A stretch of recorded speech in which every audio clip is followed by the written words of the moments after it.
Oke, kita kembali lagi. Ini menarik nih, saya mau ke Mas Bamnur. Soal tadi disebutkan ini bisa jadi Indonesia akan kembali ke kejayaannya di tahun 1950-an. Benar nggak begitu? Potensi seperti itu nggak dengan tim yang sekarang ini berhadapan dengan Irak?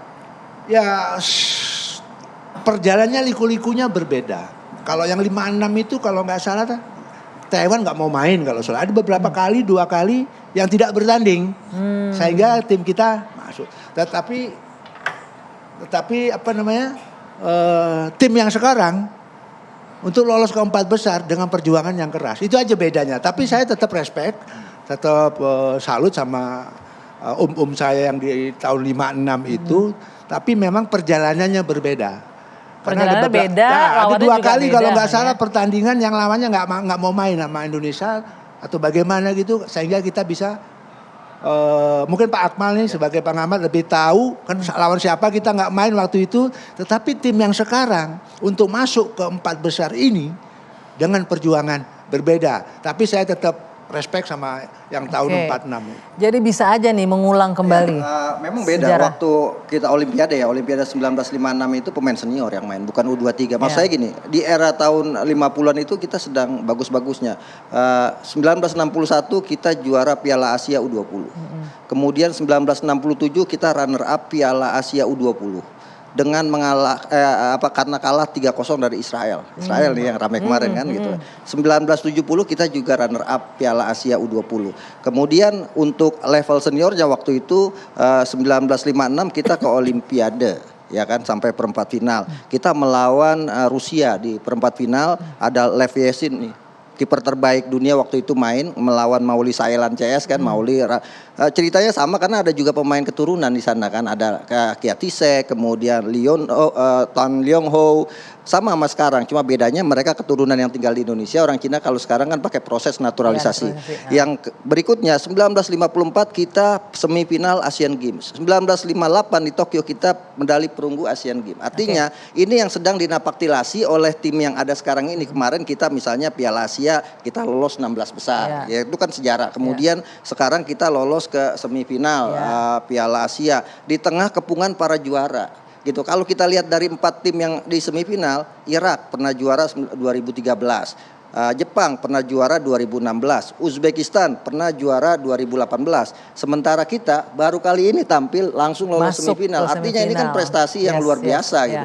Nah, semoga kan sepak bola ini kan ada momentum, ya kan? Kalau kata Mas Bambang, striker itu main bolanya ya memanfaatkan momentum, kapan kita passing, kapan kita dribbling, kapan kita shooting. Nah, momentum ini yang harus kita maksimalkan. Nah, karena itu kita berharap para pemain ini tidak jatuh mental ketika kemarin kita kalah dari Uzbekistan. Karena kesempatan di depan mata ini yang paling penting, kita lolos Olimpiade gitu kan. Nah, lolos Olimpiade kalau bisa sekarang kita selesaikan sekarang gitu. Cuma permasalahannya kan gini, kita ada sedikit masalah walaupun secara tim kalau saya mau lihat statistik biar kita ini kan biar kita punya ukuran gambaran statistik sekarang. Masalahnya apa, Bung Akmal?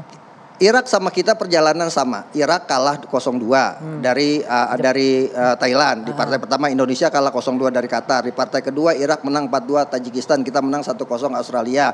Di partai ketiga mereka menang Arab Saudi 2-1, kita menang 4-1 lawan Yordan. Kemudian di perempat final mereka menang 1-0 lawan Vietnam, kita menang 2-2 lewat adu penalti lawan Korea Selatan. Di akhir kita kalah 0-2 Uzbek, mereka kalah 0-2 dari Jepang. Cetak gol 7. Kemasukan juga 7. Sama jadi nih. Jadi ini statistiknya hampir sama lah ya. Kartu kuning 8. Mereka 8, kita 8. Cuma kartu merahnya beda. Kita 2, mereka 1. Kemudian shoot on targetnya juga hampir sama. Dari 7 gol yang tercipta, mereka melakukan 54 shoot on target dengan 54 peluang dengan 24 on target. Kita punya 44 peluang dengan 16 on target. Beda tipis. Yang membuat kita unggul dari Irak saat ini adalah market value pemain kita. Market value pemain kita itu 2 kali lipat dari pemain Irak saat ini gitu. Kalau pemain yang main di luar negeri, Irak punya 6, kita punya 6 juga. Artinya sama-sama nih. Market value kita 83,4 miliar, mereka cuma 34,3 miliar.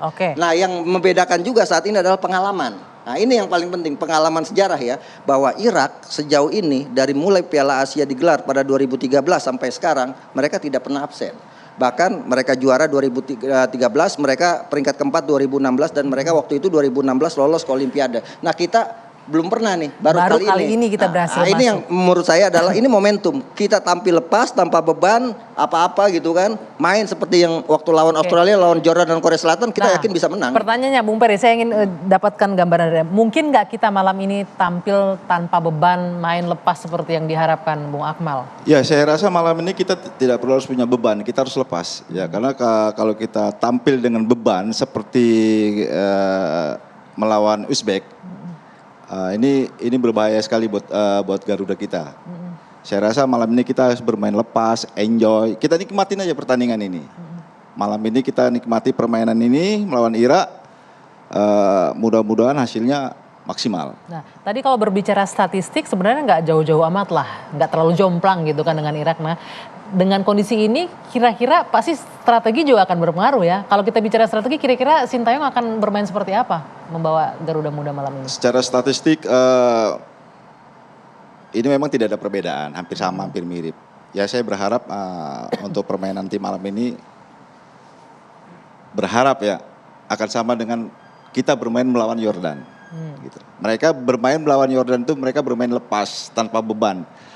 Jadi mereka bisa bermain enjoy, dinikmatin dan anak-anak kita ini, adik-adik kita ini bisa berani bermain terbuka. Jadi dari pemain Yordan sendiri dia terpancing. Maka terjadilah peluang-peluang yang bisa kita buat gol yang akhirnya menjadi 4-1. Mudah-mudahan malam ini juga terjadi nanti melawan Irak. Anak-anak muda kita ini berani bermain terbuka. Oke, Mas Bamnur, kalau bicara soal nggak main lepas, nggak ada beban, bohong aja sih kalau nggak beban ya. Karena untuk posisi sampai ke sini aja kan seluruh mata di Indonesia nih 270 juta mata menyaksikan performa mereka malam hari ini. Otomatis sebagai pemain mungkin Anda bisa ngerasakan dong beban seperti apa yang dirasakan malam hari ini. Ya, ini tugasnya behind the team. Karena memang ketika lawan Uzbek itu kan secara mental terutama gol di Anuril, Pak Akmal, semuanya berubah. Karena kalau udah mental yang diserang, dampaknya ke fisik juga.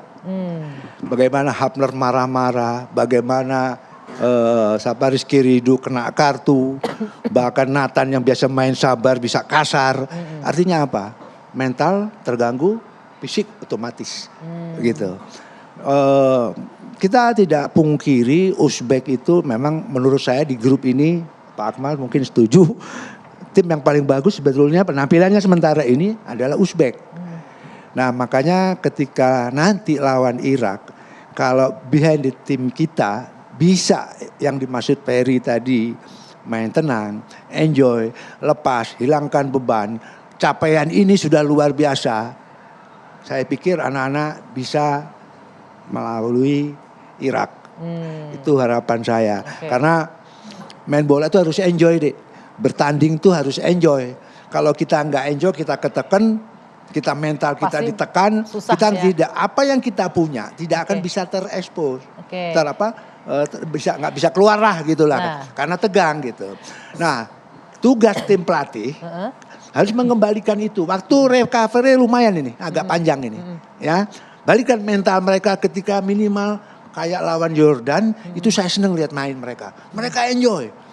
Ya main bolanya, saya bilang ini anak-anak gaya-gaya Eropa ini main bolanya ini gitu. Satu lagi Bang Anggi yang harus dilakukan oleh tim pelatih adalah menghilangkan trauma tentang VAR. Nah ini penting.